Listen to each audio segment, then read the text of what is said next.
अस्सलामुअलैकुम। आपने मेरे इस फार्म को तो देखा है, इसमें दीगर जानवर और इनके बारे में मालूमात मैं आपको देता रहता हूँ कि मेरे जानवर कैसे हैं और मैं क्या फार्म को मेंटेन करने के लिए करता रहता हूँ। ये सारी चीज़ें मैं आपको बताता रहता हूँ। मगर चले मैं आज आपको एक दूसरी साइड पे लेके जाता हूँ जो हमने बनाया हुआ है, एक छोटा सा पार्क नुमा यानी एक गार्डन नुमा बनाया हुआ है हमने।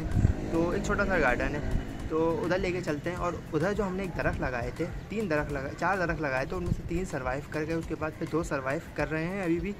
तो उन दरख्त के बारे में बात करते हैं। मैं हूं तलहा मीर और आप देख रहे हैं द मीम फार्म।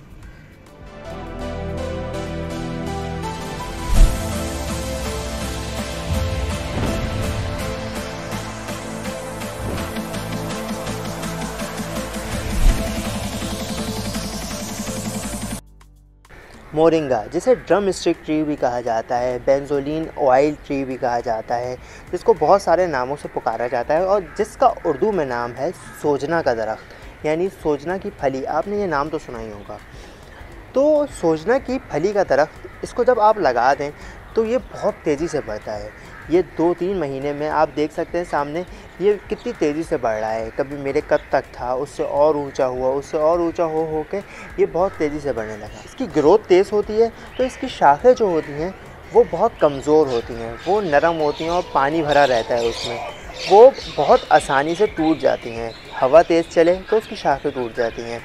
अगर कोई ज़्यादा बारिश हो तो उसकी शाखें टूट जाती हैं।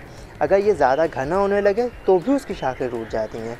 तो इसको जो है ऊपर से आपको तराशना पड़ता है ताकि इसकी जो है ग्रोथ नीचे से जो हो रही है वो थोड़ी सी मजबूत रहे और नीचे ज़्यादा बर्डन ना आए। हमने इतना ध्यान नहीं दिया शुरू में और आई तूफ़ानी बारिश। तूफ़ानी बारिश से पूरी ज़मीन पानी से भर गई, हर तरफ पानी। जब भी आप पाँव रखें तो पानी में आपका पाँव धंसता चला जाए।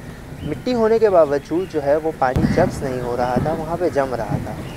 इसी तेज़ बारिश में ये दरख्तों के साथ ये हादसा पेश आया कि ज़मीन जब पूरी तरह नरम हो गई थी तो दरख्त ये जो है तीनों के तीनों निढाल होना शुरू हो गए, गिरना शुरू हो गए। ये एक तरफ गिरने लगे।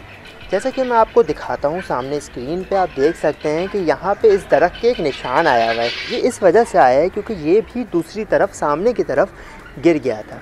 इसके साथ दूसरे दरख्त जो हैं वो भी जड़ से निकल के तकरीबन गिर गए थे, जड़ें उनकी टूट रही थी। तो मैंने सोचा कि क्यों ना एक दूसरे से इनको सपोर्ट दिया जाए।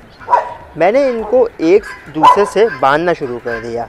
तो मैंने तीनों दरख्तों को आपस में बांध दिया और तीनों दरख्तों को आपस में बांधने के बाद ये बेहतरीन तरीके से रुक गए और खड़े हो गए और टस से मस नहीं हो रहे थे।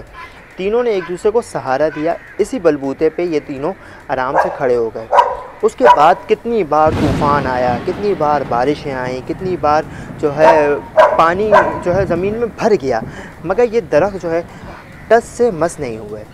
इसकी मिसाल इसी तरह से है जैसे कि आपकी ज़िंदगी में आपके दोस्त, आपके भाई बहन, आपके लाइफ पार्टनर, आपके माँ बाप, ये इसी तरीके से आपको जब भी कोई तूफ़ान आए या कोई मुश्किल आए, तो अगर आप अकेले हों, तन्हा हों, आपके साथ कोई ना हो, तो आप भी इस तरीके से ज़मीन बोझ हो जाएंगे, गिर जाएंगे। मगर अगर आपको दूसरों का सहारा हो, आपने उनको थामा हुआ हो, तो न जाने कितना ही तेज़ तूफ़ान हो, कितना ही शिद्दत वाला तूफ़ान हो, आप किसी तरीके से अपनी जड़ें नहीं खो सकते, आप ज़मीन में गिर नहीं सकते। क्यों एक दूसरे का साथ होना, एक दूसरे को सपोर्ट करना, एक दूसरे से रिश्तेदारी बनाए रखना, रिश्ते बनाए रखना कितना ज़रूरी है। ये जानवर, पौधे, हर एक चीज़ अल्लाह ताला ने जो इस कायनात में तख्लीक की है वो इसी तरीके से चलती है कि उसे एक दूसरे की ज़रूरत होती है, एक दूसरे का सहारा होता है और यही ज़िंदगी जीने का आसान और सुकूनदेह तरीका है। आज के लिए इतना ही। आप देख रहे थे द मीम फार्म। अल्लाह हाफिज़। The Meme Farm subscribers.